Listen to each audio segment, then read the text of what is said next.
Sindicato Mexicano de Electricistas informa. Compañeras, compañeros, hemos venido anunciando que para los días 7, 8 y 9 de este mes, que son lunes, martes y miércoles de la próxima semana, se abre una nueva etapa de credencialización del INAPAM para todos los adultos mayores de 60 años del Sindicato Mexicano de Electricistas y de sus familias, de su esposa quizás. Ahora ha cambiado un poco la forma de credencializar. Hasta eventos anteriores asistíamos a Antonio Caso 45, entregábamos nuestros requisitos y de inmediato nos entregaban la credencial del INAPAM. Ahora, al cambio del director del INAPAM, las cosas han cambiado un poco. Ahora 7, 8 y 9, a partir de las 10 de la mañana, hay que entregar los requisitos que son original y copia de la credencial de lector y la del CUR y 2 fotografías tamaño infantil. La representación de jubilado lo recibe, acude al INAPAM y 8 días después nos van a hacer entrega de esas credenciales. Repito, a partir de las 10 de la mañana, los días 7, 8 y 9 de la semana que entra, este mes de abril.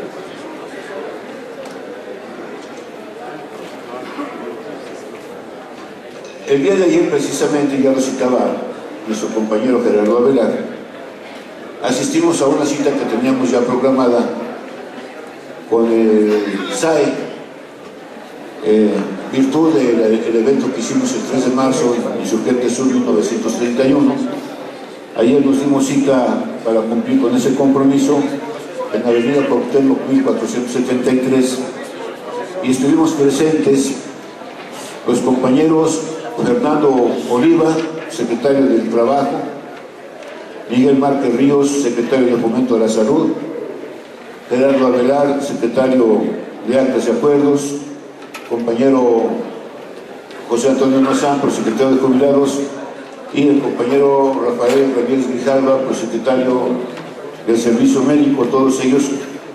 pertenecientes a la dirección del Sindicato Mexicano de Electricistas. Y también hicimos acto de presencia, la Comisión de Trabajo que me honra coordinar, y nuestros compañeros Cayetano Ávila, representante propietario, Juan Rivera, representante propietario, Jerónimo Ramírez, representante propietario, Francisco Javier Gutiérrez Aguilar, representante propietario, Lorenzo Díaz Romero, representante propietario, José de la Cruz, representante propietario, y Carlos Jiménez también, representante propietario. Debo decir de manera puntual que como seres humanos que somos, a veces discrepamos en la idea, en la forma y a veces en el fondo de los problemas que atendemos, pero abiertamente lo digo, me siento muy honrado de pertenecer al Sindicato Mexicano de Electricistas, porque ayer fue una prueba muy clara de que por encima de las posibles discrepancias o diferencias que tengamos,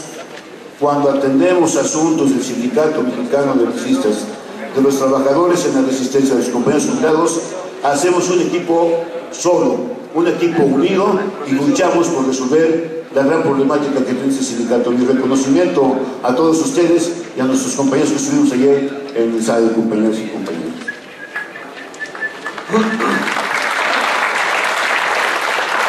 Ya Gerardo Avelar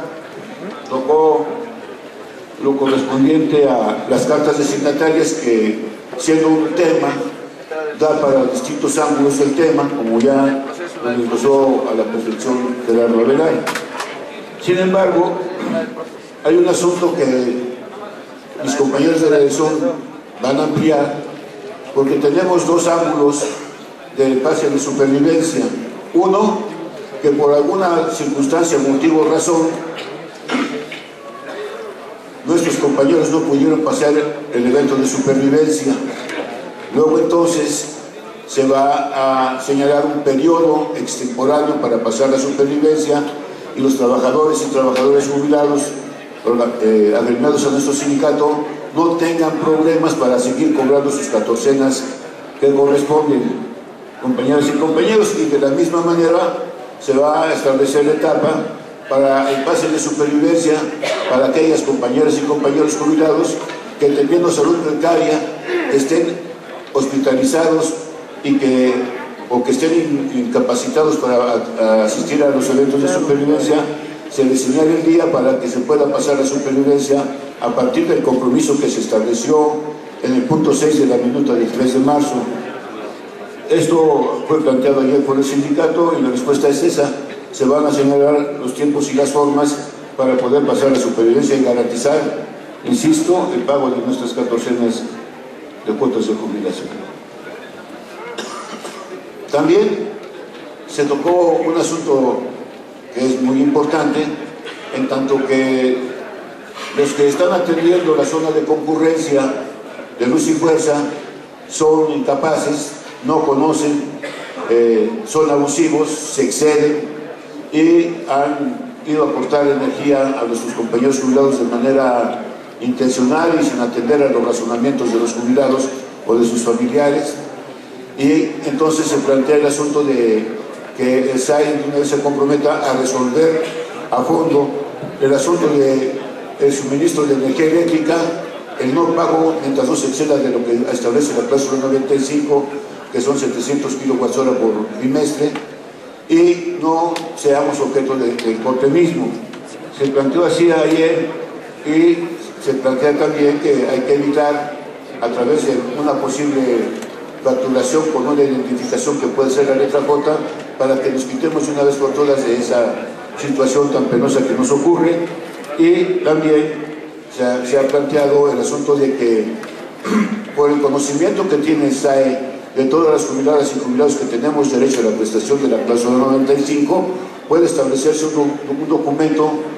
a partir del criterio de una carta personalizada para que nuestros compañeros jubilados y jubilados que tengamos ese asunto y que lleguen a nosotros, personal de CFE o los contratistas, podamos enseñar la carta personalizada en la que CFE nos releva de cualquier pago y de cualquier corte de energía eléctrica. Compañeros y compañeros, un asunto que ha venido siendo una demanda de ustedes, un reclamo de ustedes, es cuando se imprime lo que es la hoja de percepciones, deducciones y saldos. Ahora el formato del SAE es que imprimamos, nos salen impresas dos hojas de percepciones y deducciones, no así de saldos. El sindicato ha hecho un puntual reclamo del por qué se cambió ese formato único que teníamos en una hoja donde estaban señaladas las percepciones, deducciones y saldos. La respuesta del SAE ha sido que a partir de la aprobación de la ley fiscal de diciembre del año pasado, ahora les exigen a ellos comprobantes fiscales digitales y para tal efecto separan la información de percepciones, deducciones y saldos, y por eso se nos entregan dos hojas. Sin embargo, el sindicato ha sido muy puntual en el reclamo y dice: no estamos de acuerdo porque con eso se ha deslocado la información. Tenemos ahí un disloque porque inclusive cuando nosotros observamos y hacemos nuestras cuentas de los saldos a favor o en contra, ya sea digamos del programa habitacional o del fondo del ahorro, no coinciden en todo caso los montos de saldos que se podían especificar con lo que tenemos nosotros, y más aún de ello, hay cosas que no se reflejan en los saldos, no se reflejan en los montos, y entonces el trabajador no tiene manera de poder satisfacer su necesidad y su información. En ese sentido, insisto, a reserva de que se amplíe la información, podemos decir que la próxima catorcena se debe de normalizar, se va a normalizar el asunto de las hojas de percepciones y deducciones para que tengamos una información plena, veraz, que nos garantice que los que nos están descontando a favor o en contra se refleje precisamente en las hojas de percepciones y deducciones. En esa próxima catorcena también, ya lo hemos venido informando desde hace 2 catorcenas más, que en esta misma catorcena que se avecina para el próximo lunes, 7 de abril, va a haber un pago de incremento a las cuotas diarias de jubilación a razón del 3.97 conforme al índice nacional de precios al consumidor, pero que prorrateándola y haciendo las operaciones de los impactos contractuales como derechos adquiridos, se va a reflejar en un aumento de manera generalizada, con sus particularidades de cada uno, del 6.132% de esta situación del incremento de las cuotas de jubilación. Otro asunto que de vital importancia es que ahora que fuimos a pasar la supervivencia al SAE, nos entregaron la forma 37 que nos sirve para hacer la declaración del impuesto. Y nuestros compañeros que recibieron estas formas han descubierto que no hay coincidencia, no hay orden en tanto los ingresos anuales que percibimos por parte del SAE para poder hacer nuestra declaración. Ayer mismo también pusimos en la mesa este asunto,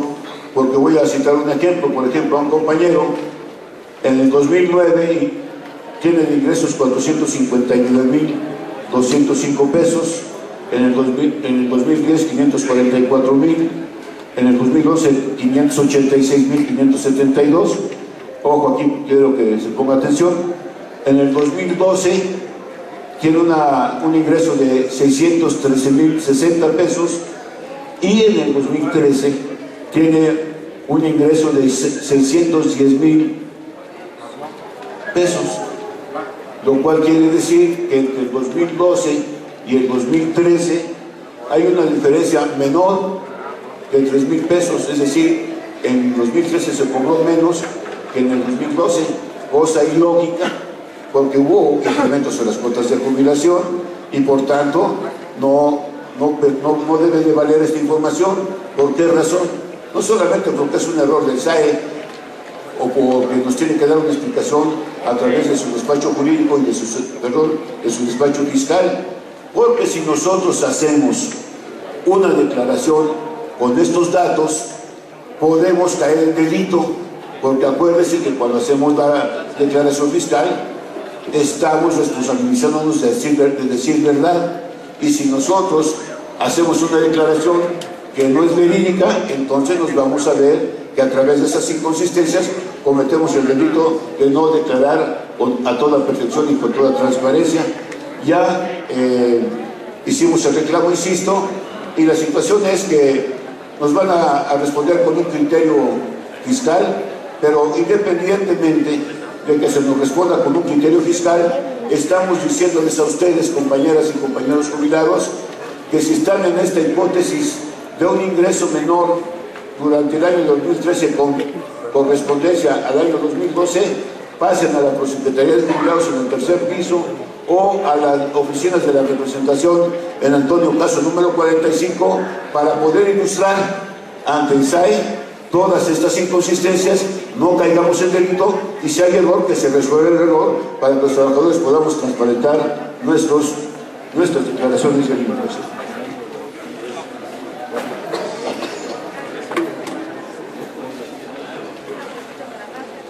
Ahora bien, desafortunadamente, en nuestra existencia, ya es una existencia larga, hemos enfrentado asuntos de fallecimientos de nuestros familiares, y quizás mañana nuestros familiares van a enfrentar asuntos de fallecimiento de nosotros. Y por la pena que sufrimos, la pena que nos embarga, y el abuso y los excesos que cometen las agencias funerarias, nos hemos visto en la circunstancia de que no solamente tenemos la pena del fallecimiento, sino tenemos la pena del abuso, el exceso de las agencias funerarias, y nos metemos en un berenjenal, incluyendo la posibilidad de la expedición del acta de defunción o cuando menos del certificado de defunción. Con los compañeros Gerardo Avelar, secretario de Actas y Acuerdos, y el compañero Israel Núñez, secretario de Economía y Estadística, estamos en prácticas, solamente en prácticas. Es un proyecto que se tiene, ojalá lo podamos desarrollar, para que a través de una agencia debidamente autorizada por su registro federal de causantes y todo, podamos, en estos casos que nos nos embarga la pena, que estamos obstruidos, ¿no? Estamos bloqueados por la pena que nos embarga, podamos hacer un proyecto para que esta agencia, conjuntamente con la que brinda servicios mortuarios, puedan agilizar todo el trámite que se deba de hacer, en tanto la inhumación o cremación de que se trate, y nosotros podamos atender precisamente todo el dolor y todo aquello que está en nuestro alrededor con nuestra familia. Esto lo estamos mostrando porque es un anteproyecto que ojalá lo podamos responder, porque vamos a sacar copia de esto para poderlo repartir y veamos si es beneficio o es de beneficio para nosotros cuando tengamos un acontecimiento de esta índole, compañeras y compañeros. Ahora bien, también de manera permanente hemos venido informando a ustedes de cómo, a partir de un acuerdo de asamblea del 6 de noviembre, el grupo de jubilados acordó impulsar, promover y firmar una demanda, una petición y demanda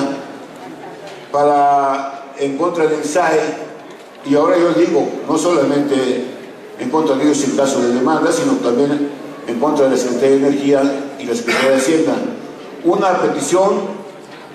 de aplicar la prestación de la cláusula 98, fracción quinta, que es el programa habitacional. Y muchos de ustedes ya han asistido a firmar estos formatos. Algunos no lo han hecho, les pedimos que lo hagan, ustedes van a ver por qué. Porque tenemos que peticionar la aplicación de esa prestación de manera formal. Hemos asistido, ya lo cité la vez pasada, a todas las divisiones, en algunas de ellas hasta veces, dos oportunidades, y también hemos asistido a localidades donde hay colonia electricista, llámese Meca, San Lorenzo, Sayula, Culhuacán, Pirámides, etcétera, para promover esta petición y demanda, y tenemos una muy decorosa cantidad de firmantes para ello. Y habíamos señalado para el día de ayer, para el día de mañana, la presencia nuestra en Insurgente Sur 1931 para entregar la petición formal al SAE. Y platicando ayer con algunos compañeros de la dirección, incluyendo al compañero Israel Núñez, secretario de Economía, sucede que ayer nos enteraron el mismo SAE que de la Semana Santa se van a ir de vacaciones. Luego entonces, van a dejar ahí un personal ahí para asuntos menores. Luego entonces se ha pretendido, se piensa, se propone, y ojalá se apruebe, yo creo que sí, que este asunto de entregar la petición a SAE y después a Energía y a Hacienda la pospongamos para después del pase de vacaciones que se tiene en calendario, y que señalemos una fecha para que sea como último día de la firma de los formatos de petición y de demanda. Se señala que pueda ser como último día el día 2 de mayo. El día 2 de mayo se da como fecha última, como ultimátum, para todas aquellas compañeras y compañeros que no hemos pasado a firmar nuestra carta poder y la petición del programa habitacional. Entonces, como estoy diciéndolo, para el día de mañana no se asiste al SAE, se pospone para hacer la presentación de nuestra petición para el mes de mayo. Mañana no estaremos en el SAE y sí podremos estar a partir de mayo, después de que terminemos de firmar nuestras demandas y cartas poder, el 2 de mayo. La fecha se dará a la brevedad posible para que no pierda efecto estratégico ni político la demanda que vamos a establecer, en tanto que, de acuerdo al artículo 5 del decreto de extinción de luz y fuerza, dice que el gobierno garantizará el pago de las obligaciones otorgadas y será Hacienda, Energía, otorgarán recursos al SAE de acuerdo a las necesidades previsibles para cumplir con todos los derechos que tienen los trabajadores jubilados alienados a luz y fuerza con cargo al presupuesto de ingresos de la Federación. Entonces, como se observa, tendremos que entregar, perdón por la insistencia, esta petición ante el SAE,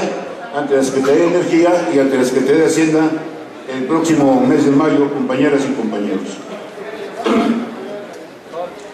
La otra cuestión que habrá que informar es, aun cuando suene redundante, aun cuando suene repetitivo, es que el asunto no es menor, por eso se redunda, por eso se replica, porque lo que se acaba de firmar el 18 de marzo, lo que se acaba de aprobar el 18 de marzo en el Congreso de la Unión, en la Cámara de Diputados, es ni más ni menos un ataque certero por parte de los neoliberales, un ataque salvaje a los derechos de los trabajadores jubilados y pensionados. Ellos dicen rondamente, se acaba de aprobar una pensión universal. Bueno, pues puede pensarse que está bien, ¿no?, que el gobierno es dadivoso, comprende a los trabajadores, pero ello encierra una trampa, un engaño, una perversión. Fíjense ustedes que los 580 pesos que se ofrecen como inicio de la pensión universal, pues no es nada decoroso para ningún jubilado, pensionado o algún adulto mayor. Y tampoco es cuando dice el gobierno y los compañeros legisladores, los señores legisladores, que se va a aumentar gradualmente esta pensión para llegar al 2018 con 1.092 pesos de pensión. Pues tampoco es digno, no es decoroso. Pero lo decíamos la vez pasada, pero no se hace con los dineros del erario público federal, con los recursos del erario público federal. Se trastoca, se disloca el fondo de vivienda del Instituto de Fomento a la Vivienda, que está en el 5%, de ahí se le quitan 3 puntos porcentuales, se hace un fondo mixto, y de ese fondo mixto que brindaron los trabajadores, que queda en el 2%, se tendrá que pagar el seguro de desempleo o la pensión universal. Primero, si con el 5% es muy difícil que los trabajadores apliquen el préstamo de una vivienda digna, ahora con el 2% pues prácticamente está negada la posibilidad. Pero es un vil atraco, es un vil despojo, como pagar una pensión universal o un seguro de desempleo con los propios recursos de los trabajadores. Pero más allá de eso, compañeras y compañeros, está la perversión, porque dentro de lo que se señala para poder estar en la pensión, está lo que dice aquí: garantizar que el derecho de la pensión se otorgue a cualquier persona, pese a que éstas sean sujetos o derechos de otro tipo de pensión. Es decir, no está vedado para nadie la pensión universal, aunque tengamos una jubilación o una pensión. Y bueno, podría decir casi así, bueno, pues que a todo dar, voy a tener una tercera pensión. No, lo que se esconde detrás de esto, que pretende ser dadivoso, exceso para los trabajadores, es una perversidad y pretende ser un atraco, porque nos piensan llevar, y ya lo hemos venido citando casi permanentemente, nos piensan llevar a una pensión universal única, pero que no es a la alta, que es a la baja, como estamos viendo los 580 pesos y los para el 2018. ¿Qué quiere decir con esto? Que ahí viene ya, ahí está lo que veníamos planteando Almazán, el secretario general, Magallín, veníamos planteando ese ataque y ya lo tenemos a la vista. Porque lo tenemos a la vista, compañeras y compañeros, es necesario que nos ubiquemos en la realidad cruda que estamos viviendo y lo que vamos a vivir los jubilados, pensionados y adultos mayores. Hay que pasar del discurso a la acción. Hay que tratar de articular y cohesionar a los jubilados, pensionados y a todos los adultos mayores en todo el país. Hay que tener un ambicioso proyecto para que las asociaciones, federaciones y confederaciones podamos construir un frente amplio nacional de jubilados y pensionados. El ataque es para todos. Así puedan pertenecer su asociación o su federación o su confederación a cualquier partido, estos neoliberales y los gobiernos no van a reparar en eso. Vienen por todo, vienen por nuestros derechos, y entonces tenemos que decir que hay que actuar sin protagonismos estériles, y sin ambiciones personales. Antes que ambicionar cualquier cosa está la defensa de nuestros derechos. Y si no hacemos el Pacto Nacional de Jubilados y Pensionados, un Frente Amplio Nacional, entonces cada organización, ya sea asociación, federación o confederación o como se llame, vamos a hacer trabajos y luchas aisladas, y eso no nos va a poder hacer que nos defendamos adecuadamente de la embestida que viene por parte del sistema neoliberal. Hoy tenemos que reflexionar, particularmente hoy los jubilados del Sindicato Mexicano de Electricistas, porque no hacerlo así, después entonces, si no logramos que se respeten nuestros derechos, nos vamos a ver en un trance muy difícil de poder culpar a los dirigentes sindicales o a los de la Confederación de Jubilados y Pensiones de Adultos Mayores, a la que pertenecemos nosotros, para de ahí sacar toda nuestra amargura porque no nos supimos defender. Es tiempo de la acción, es tiempo del trabajo, es tiempo de la intención y el entendimiento de que estamos ante un gobierno y ante un sistema capitalista que no va a reparar la afiliación que tengamos o la edad que tengamos. Ellos pretenden, así como se ha hecho en Alemania, en Grecia, en España, en Bélgica, etcétera, hacerlo en México. Si nosotros no somos capaces de organizarnos, nos van a partir el eje, y no esperemos a que nos partan el eje para podernos defender, compañeras y compañeros. Quiero entonces, pues, de manera sucinta, decir lo siguiente. Estos 4 años y más que hemos enfrentado un conflicto en el que nos metió el borracho de Calderón, nos han enseñado muchas cosas, pero dentro de ellas nos han enseñado a que en México se juega mucho a la simulación, a que cuando pedimos apoyo solidario nos han dicho que sí, nos han dicho que nos apoyan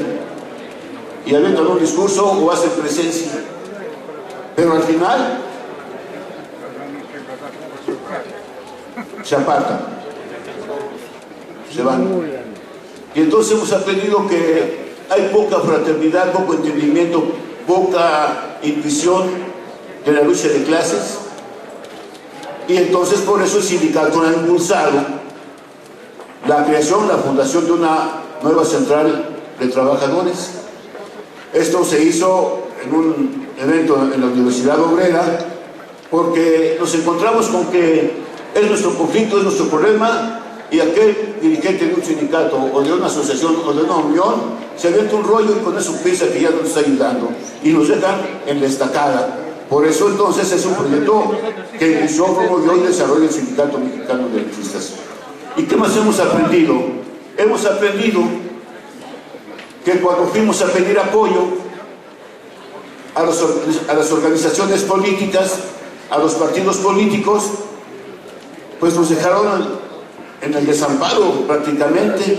porque no le quisieron entrar al rollo de una controversia constitucional para tirar el decreto. Tampoco le entraron al rollo de la defensa de las iniciativas que presentamos en el Congreso de la Unión. Entonces, no podemos confiar en ningún partido político. Ninguno de los que existen nos han dado garantías de que están luchando por los intereses del pueblo. La gran mayoría de ellos están entregados a los intereses del gran capital y de la burguesía. Esa es una realidad. Y los gobiernos que han llegado por el manejo mediático descomunal, por los compromisos que se tiene con el Fondo Monetario Internacional y el Banco Mundial, tampoco son de confiar. Y entonces el sindicato en el Estadio Azteca en el 2010 lanzó una iniciativa de conformar una organización política del pueblo de los trabajadores, porque necesitamos instrumentos y herramientas que nos permitan defendernos ante las agresiones del sistema neoliberal, de la doctrina neoliberal, y ante la simulación política de los partidos políticos y de los sindicatos mismos con sus federaciones o uniones. Y este impulso que se viene dando, el sábado pasado, estuvimos aquí presentes en una asamblea de balance sobre cómo va caminando la organización política del pueblo y los trabajadores. Y queremos decir que, estando aquí presentes, nos dimos cuenta que asistieron compañeras y compañeros, muchos de ellos jóvenes, para mantenerse en la organización política del pueblo de los trabajadores, de Mexicali, de Jalisco, de Michoacán, del Estado de México, de Querétaro, de Guerrero, etcétera, etcétera, y se subieron aquí a hacer un balance de cómo han trabajado por la organización política del pueblo de los trabajadores. Entonces, compañeras y compañeros, estamos ante un escenario muy difícil, sigamos construyendo, mantengamos la unidad imperecedera del Sindicato Mexicano de Electricistas, porque tenemos fortalezas. La unidad es nuestra fortaleza, la no liquidación es nuestra fortaleza, y la lealtad y la acción son fortalezas del Sindicato Mexicano de Electricistas que tenemos que aprovechar para resolver el conflicto pronto, ya muy pronto, de las jubilaciones a través de una pensión vitalicia y la recuperación del empleo de la mismísima resistencia del Sindicato Mexicano de Electricistas. ¡Que viva el Sindicato Mexicano de Electricistas! ¡Viva el Sindicato Mexicano de Electricistas! Muchas gracias, compañeros y compañeras. Mantente alerta a nuestra transmisión.